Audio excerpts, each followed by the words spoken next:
Ya está. Buenas noches, doctores. Vamos a iniciar con las exposiciones a cargo del Servicio de Urología. Vemos la imagen de nuestro hospital, ¿no? 60 años construido y ahora siendo la base de la pandemia aquí en Arequipa, ¿no? Y bueno, la foto del costado vemos nuestro servicio siempre unido, alegre, y esperamos seguir así, ¿no? Creo que venceremos las dificultades y retomaremos lo que siempre nos ha gustado hacer, ¿no? Toda la cirugía urológica. Bueno, el tema que nos ha tocado el día de hoy exponer es criptorquidia o testículos no descendidos. Primero vamos a hablar un poco de las generalidades, luego vamos a hablar en sí de la criptorquidia y después del tratamiento médico y de las técnicas quirúrgicas. Primero vamos a hablar de la diferenciación sexual. Nosotros sabemos que las gónadas parten del mesonefros y que el determinante testicular está a cargo del gen SRY, que está en el brazo corto del cromosoma Y, ¿no? Esto estimula, junto con la testosterona, los conductos de Wolff, que va a formar el epidídimo, el deferente y la vesícula seminal. Y el gen SRY va a estimular a la cresta urogenital, que va a formar los testículos. Inicia a las 7-8 semanas en vida embrionaria y termina a las 12 semanas. Además, se ve el efecto de la hormona antimülleriana, que detiene el crecimiento de los conductos de Müller, ¿no? Que son los que van a formar las trompas, el útero y la parte superior de la vagina, ¿no? Y eso es lo que genera, en caso contrario, por ejemplo, en el ovario, no hay la hormona antimülleriana, y es lo que genera los órganos sexuales femeninos. Luego vamos a hablar acerca del descenso testicular.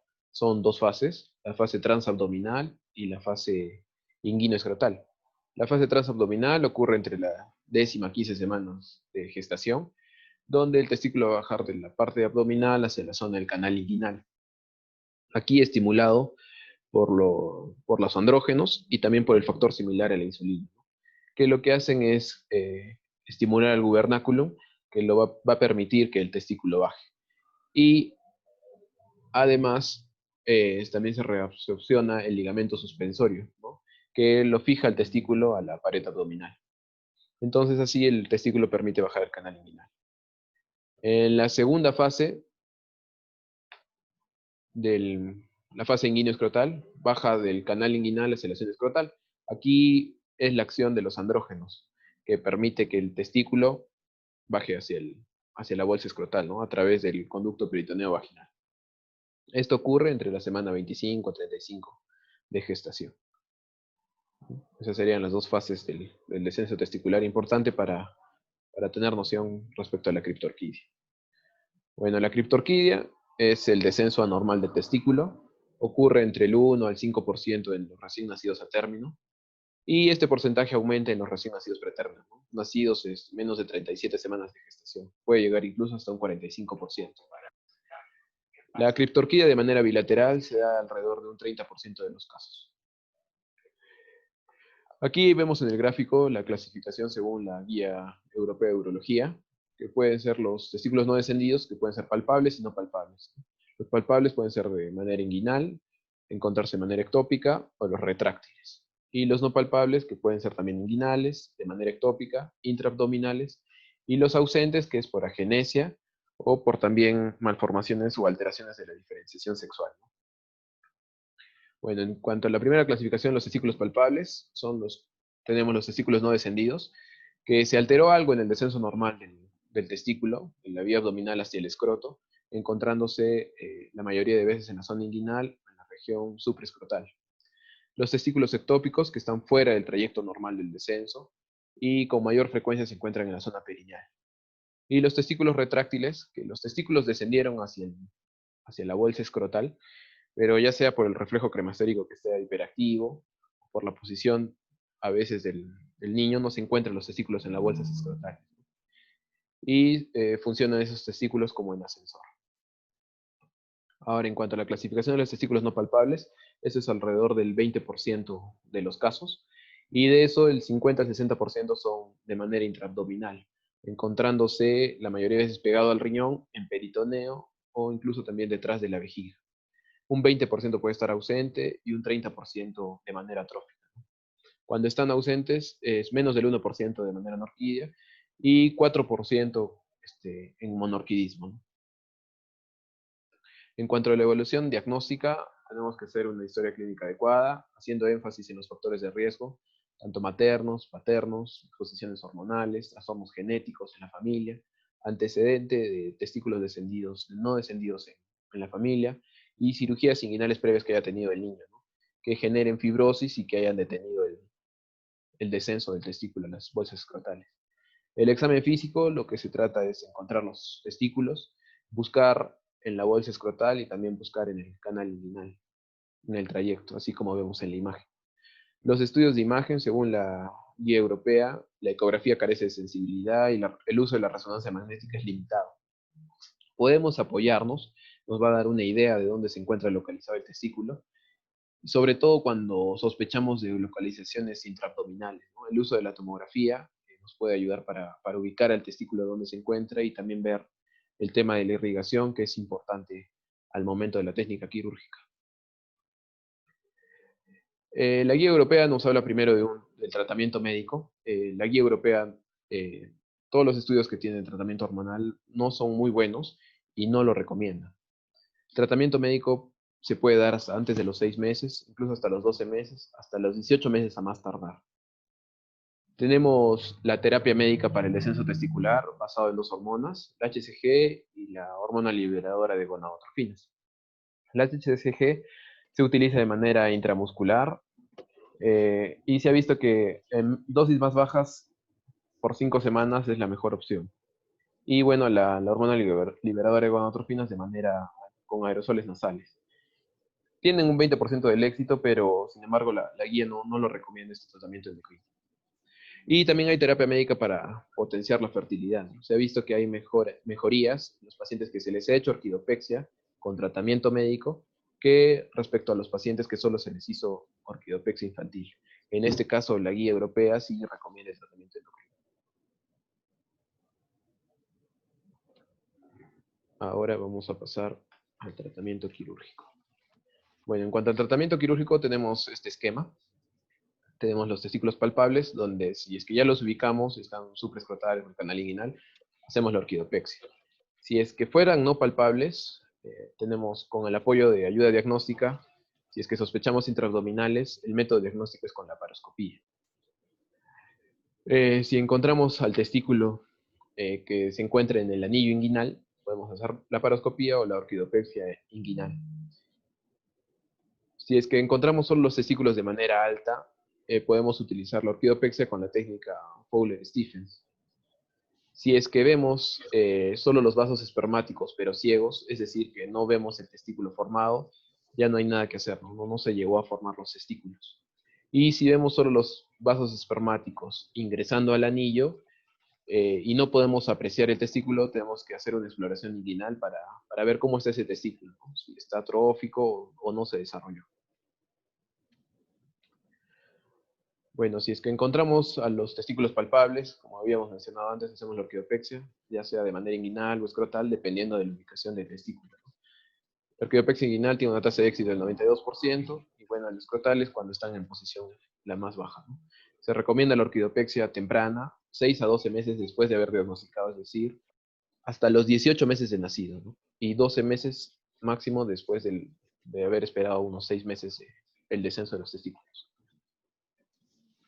Bueno, en el caso de los testículos no palpables, como habíamos mencionado, la laparoscopía diagnóstica, si es que sospechamos intraabdominal. Y bueno, con la laparoscopía podemos descubrir si está en canal inguinal, intraabdominal, o recién se están asomando, o bueno, los vasos espermáticos ciegos que lo habíamos mencionado en el esquema anterior. Vamos a hablar ahora acerca de la orquidopexia inguinal, la técnica abierta. Se posiciona el paciente en posición supina, con los talones pegados en los pliegues plantares. Se realiza una incisión de 2 a 3 centímetros en el pliegue inguinal. Puede ser suprainguinal o infrainguinal de acuerdo a cómo se encuentre posicionado el testículo. Después de ello, vamos a ir disecando hasta llegar al oblicuo externo, ¿no? La fase del oblicuo externo, que también se diseca ya sea con tijera o con bisturí. Aquí vemos el anillo externo también. En la siguiente imagen se ve cómo se sigue diseccionando hasta llegar al músculo oblicuo interno, y ahí en este caso podemos encontrar el testículo, ¿no? También se observa en la imagen las fibras cremastéricas. Una vez encontrado el testículo, lo que se hace es aperturar el saco vaginal, ¿no? La túnica vaginal, para ir disecando el testículo y el cordón. Lo que se trata de buscar en esta técnica es que el testículo solo esté fijo por el cordón y no por las otras estructuras que no permitieron el descenso normal del testículo. Y es lo que estamos apreciando en la siguiente imagen, ¿no? Cómo han disecado, se ve la fase del oblicuo externo, se ve el músculo oblicuo interno, y se ve cómo se va diseccionando poco a poco el cordón espermático, para que así esté el testículo libre con el cordón espermático y pueda permitirnos el descenso al escroto, ¿no? Aquí en el Atlas de Hinman de cirugía pediátrica mencionan que en esta imagen, la del lado de la derecha, se puede realizar la sutura del peritoneo vaginal antes de bajar al testículo, pero no lo recomendaban, ¿no? Lo que recomendaban era bajar el testículo y después recién ver la parte superior arriba, ¿no? Una vez diseccionado el testículo y su cordón espermático, lo que se realiza es ver si es que el largo del cordón y el testículo nos va a permitir hacerlo llegar hasta el escroto. Si es que no es así, podemos utilizar la maniobra de Prentice, que es tratar de divulsionar los vasos epigástricos y permitir que el cordón espermático entre de manera recta hacia el canal escrotal, ¿no?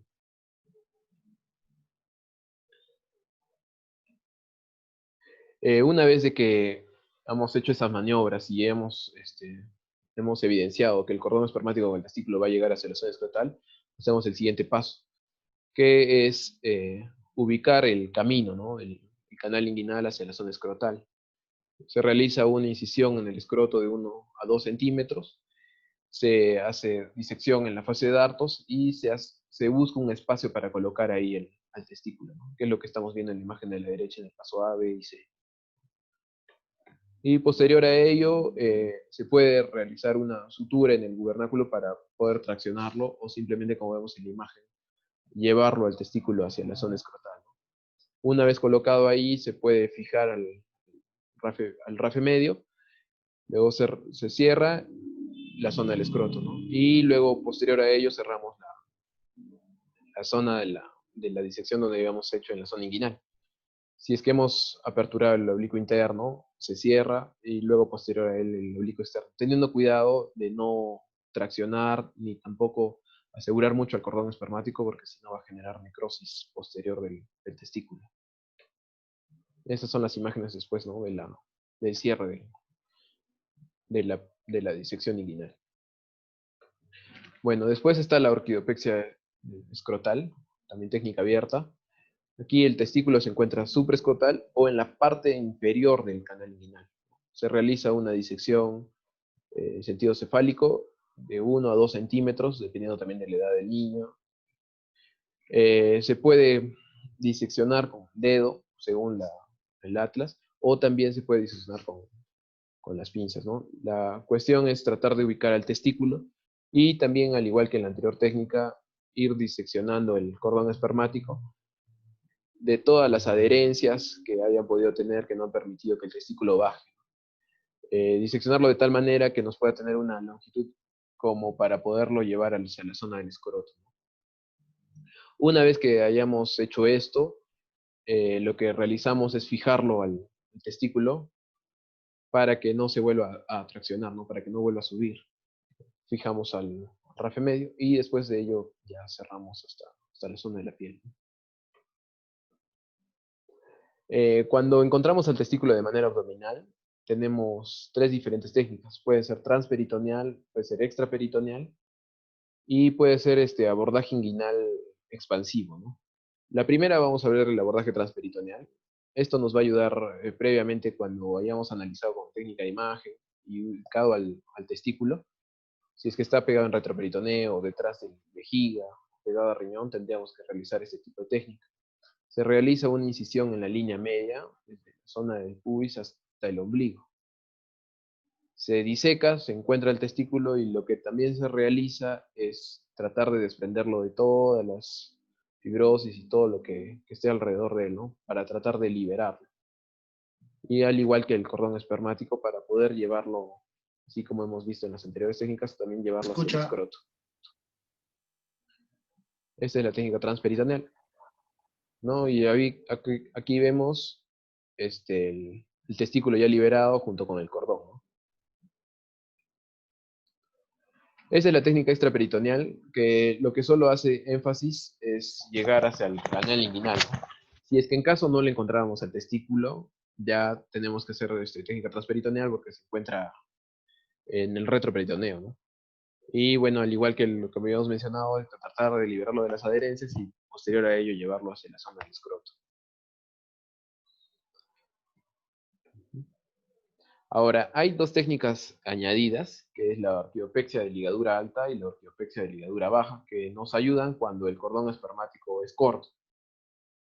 Pero acá los candidatos ideales, por ejemplo, para la ligadura alta, es un niño que se encuentra con el testículo que se ha detectado en el anillo externo o en el canal inguinal, y que además tenga el vaso, una asa larga del vaso deferente.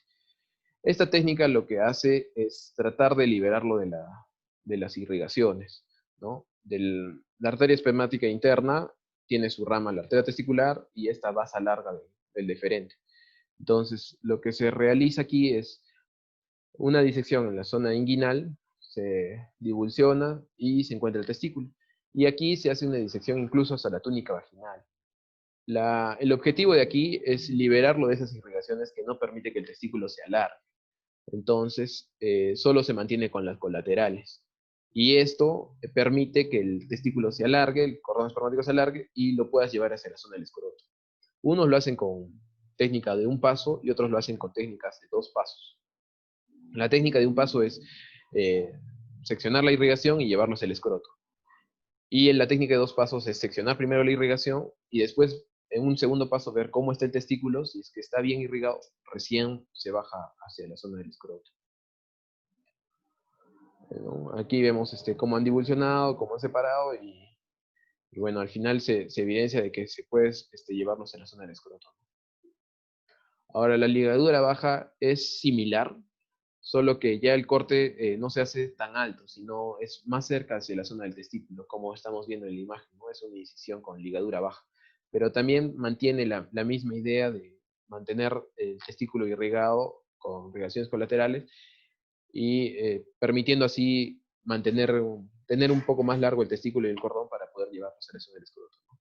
Son técnicas que ayudan a que el testículo pueda llegar hacia el escroto, ¿no? Como estamos viendo, seccionó toda la parte superior y así permite que pueda llegar hacia la zona escrotal. Bueno, en cuanto a las complicaciones de la terapia quirúrgica, son poco frecuentes y también van a depender de dónde se encuentra el testículo, ¿no? Obviamente las complicaciones van a ser mayores cuando el testículo se encuentra intraabdominal o un poco más arriba del canal inguinal. La atrofia testicular suele ser la más grave, junto con la necrosis testicular, que ocurre cuando hemos seccionado cordón o la irrigación tampoco funcionó, ¿no? Otras complicaciones puede ser el ascenso testicular, que no se fijó bien, lesión de los conductos deferentes, infección local de la herida, dehiscencia de la herida o hematoma, ¿no? Esto en menor porcentaje. En cuanto a los testículos no descendidos, se ha visto relación con la fertilidad, ya que afecta las células germinales, hace que disminuyan, también disminuye las células de Leydig, hace que haya fibrosis testicular. Y según la guía europea, según los datos estadísticos, dice que testículos criptorquídicos o no descendidos, bilaterales y que no han sido tratados, alrededor del 100% de las personas son oligospérmicas y un 75% son azospérmicas. Y los testículos que fueron tratados, no menciona exactamente en qué momento han sido tratados, alrededor del 75% son oligospérmicos y un 42% son azospérmicos, ¿no? Disminuye el porcentaje, pero se sigue manteniendo elevado, ¿no? Un 75%, casi 3/4 de las personas son oligospérmicas, ¿no? Y se recomienda la corrección quirúrgica precoz antes de los 12 meses, como máximo 18 meses después de haber nacido el niño, ¿no? También se mantiene la relación de testículos no descendidos respecto a la malignidad, ¿no? Hay mayor riesgo de tumores malignos testiculares. El riesgo relativo, por ejemplo, según la guía europea, en pacientes operados antes de los 13 años fue de 2.2 y ese riesgo aumentó a 5.4 después de los 13 años. Y bueno, la orquidopexia prepuberal puede reducir el riesgo de cáncer testicular, así que es conveniente también operarlos antes de la pubertad. Como un resumen de la evidencia, tenemos que un testículo no descendido justifica el tratamiento temprano para evitar la pérdida del potencial, ¿no? Justo lo que estábamos hablando respecto a la fertilidad. También una orquidopexia fallida o retrasada puede aumentar el riesgo del cáncer testicular, lo que habíamos mencionado antes.